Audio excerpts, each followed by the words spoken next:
In the mid-1990s, I walked into Cornton Vale Women's Prison in Scotland. It's near Stirling, it's in the mountains, it's a beautiful place. Like so many prisons, like Maghaberry here, it's in the country. Like McGilligan here, it's in one of the most beautiful areas. What a denial of the environment, a denial of the location, a denial of the place. I was walking through the prison, and she was behind a cage, in a cage, walking the cage, 3 prison officers around her, guards. She was prowling. I wanted to know her story. 8 women had died in this prison in the previous 3 years. I wanted to know her story. They took me to her, in through double gates, down a corridor, either side of the corridor, strip cells. At the end of the corridor, a double door. A double door that opened into another door. A raised corridor that went round from where I was standing. This was a cell within a cell. The outer door was padded. There was absolutely no way the sound from inside could be heard outside. She was in this cell on a concrete plinth. The wall on the inner cell had spy holes. That's where she was observed. She was there because she was ill. She wasn't there because she had committed some dreadful crime. She was there because she was ill. Years ago, I read C. Wright Mills's book, The Sociological Imagination. He talks about turning personal troubles into public issues. Such a simple but such a profound statement. When does a personal trouble become a public issue? In the work I do, it sounds grand. I believe that it is my role as an academic to bear witness. I believe it's my role as an academic to listen to the view from below and record the view from below. I believe that it's part of my role to take those testimonies and challenge the deceit of powerful institutions through those testimonies. That's what I do. I'm just an ordinary person, but that's what I do. That's what underpins everything that I do. To take those personal troubles and turn them into public issues. As Stephen Andon said, the whole process is about turning cases into issues. I was in Morn House, Maghaberry, and a nun passed me by. And as she walked past, she said, "Go to the punishment block now." I went to the punishment block. Linda Moore was with me.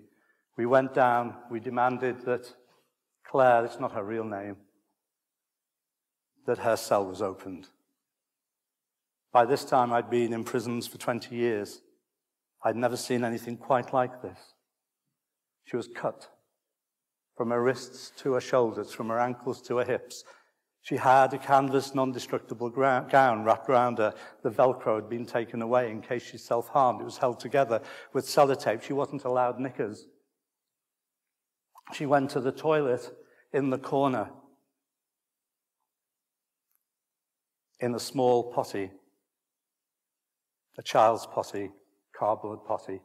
She lay on a raised plinth. She wasn't allowed in the day to have a mattress. She had a canvas blanket. That's all she had. I'd asked her permission to go in the cell. I'm a man going into a young woman's cell. Claire was 16 in an adult jail in our time. This is Claire. I was put in a hospital wing for 9 days. They brought me over here for one night. That night I tried to hang myself and they wouldn't take me back over. I hear the voices and see things. The voices tell me to do them. self-harm. And I release the pain as well. It's terrible, so it is. You sleep and you keep changing positions, and they won't even give me my own clothes in case I did anything stupid. Just look at what they make me go to the toilet in. That's for nighttime. It's a disgrace. They don't give me underwear or nothing. It's hard. They just give you a wee sanitary towel, and that's it. She had to trap it between her legs. Look what they've done to me. That's Claire. In our name, that's Claire. With our taxes, that's Claire. Just a few miles from where we live, that's Claire. Claire with a history of abuse, heroin addiction from 13, put out to men in the family when she was 14. Why was she in? Doesn't matter. But if you really want to know, for threatening herself. For threatening herself. I stayed with her for the rest of that day that afternoon with Linda. And we never got to see Roseanne. Roseanne Irvine, in prison for setting fire to her own flat, charged with arson, a danger to herself, a danger to no one else. She too had a long history of self-harm. She too had a history of abuse. She too was a wonderful young mother. We didn't get to see Roseanne. I never got to see Roseanne. That night, at 10 o'clock, I picked up my email. Roseanne had taken her own life. To this day, I wonder, what if? I wonder, what if? I gave evidence, as did Linda, at her inquest. This is Roseanne.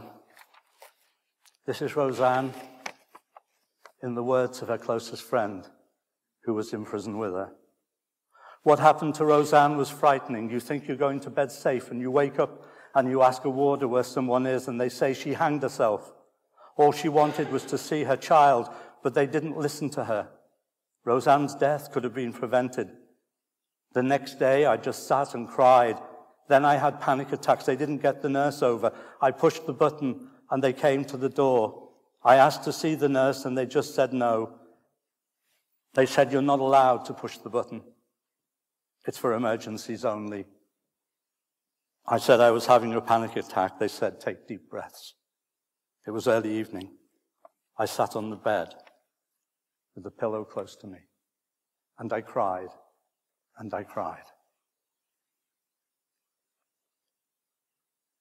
When we gave evidence at her inquest, the jury refused to believe that she died by her own hand.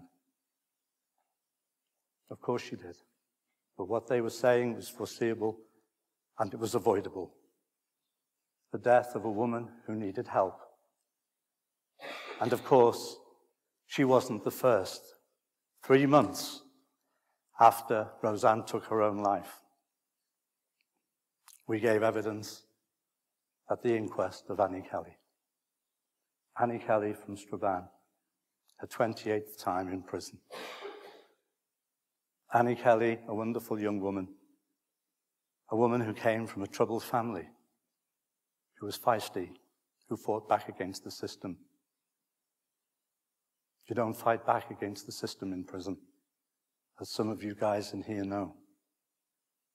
Because if you do, it's a big system, it's a strong system, it's bigger than you. We have Annie's testimony to that. Then they all held me out in the corridor.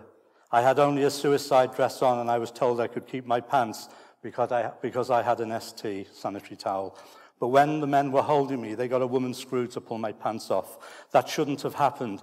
Then they covered me in sellotape to keep the dress closed and handcuffed me and dragged me off to the male hospital. The male hospital. She's a woman in a male jail. I've hung myself a pile of times. I just rip the dress and make a noose. but I'm only doing that because of the way they're treating me. The cell floor is covered in piss because they took the piss pot out the other night. There are flies in the cell. They won't let me clean it.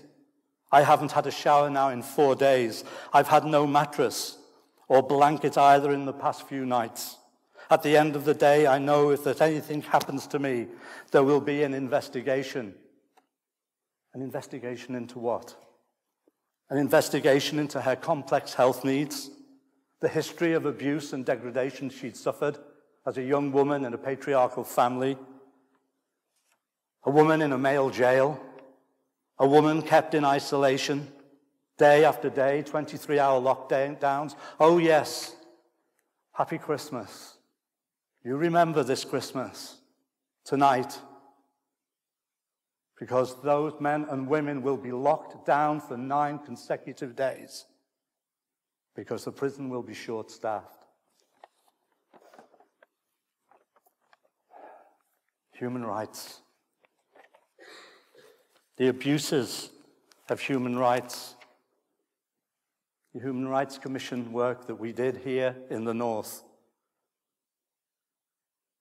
Pages, case studies, hours, 96 recommendations, all contested by the Prison Service of Northern Ireland, all absolutely demonstrable, provable, clear, unquestionable. Oh, we'll make the changes. We've moved on. The women are no longer in Maghaberry. They're in Hyde Bank Wood. Women in a young offenders institution that is a male institution. Their needs secondary to the preeminent needs of the young men who are in that institution. Women who have to be escorted around the campus wherever they go. Imagine this campus out here. Everywhere you go, regardless of whether you're on remand, whatever crime you've committed, whatever you've been prosecuted for, you're escorted because you're in a male jail. Every movement watched, judged as a woman, judged as a good woman, as opposed to a bad woman. In the male jail, pornography litters all of the cells, or many of the cells. In the women's jail, not even a photograph of a guy bearing his chest. Double standards, totally different ways of operating. Men and women are different. Their needs are different, not least their needs around premenstrual tension, not least as they get older, going through the change, not least the need when they are premenstrual, not at least the need to have access to water. Of course, they're different. We've moved on. We've had a prison review. Things have changed. We've learned. We have a new director of prisons. We have governors who are more sensitive. We have management which is more sensitive. We have prison officers that are more attuned to the needs of the women. Part of what we do in our analysis is always to expose deceit. We didn't need to expose deceit. Francis exposed deceit. She gave her life to that deceit. The 4th of May, 2011. Frances McKeown, she's not in Maghaberry, she's in Hyde Bank Wood. Because I suffer from mental problems, my time for thinking is my biggest problem. When I have too much time to think on my hands, that's when my mood lowers severely and I become suicidal. My thoughts make my mind snap and I just can't cope with it anymore. I self-harm to try and stop it, to block out the thinking. And sometimes I even go far enough to plan a new way to end it all, just to stop my pain from my thoughts. I lose the head and have to put up with being watched, which makes my paranoia worse, and the voices I hear make me go mad. Because of it, I stress out. It's the worst combination of emotions you could possibly imagine. It's so uncontrollable, and even to this day, it scares me every time it happens.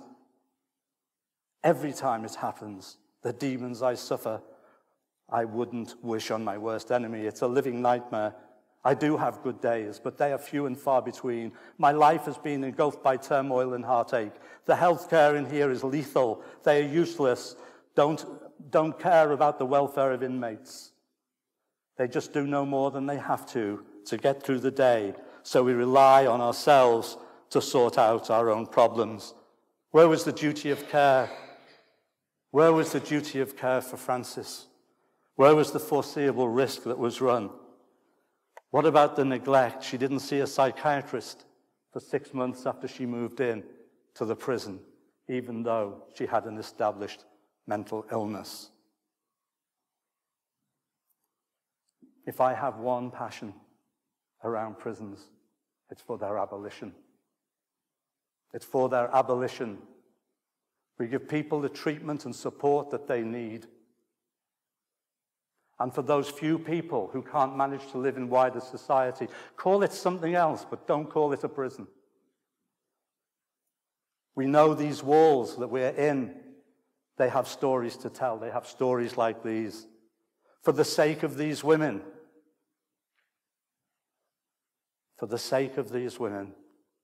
we start abolition with the abolition of women's imprisonment.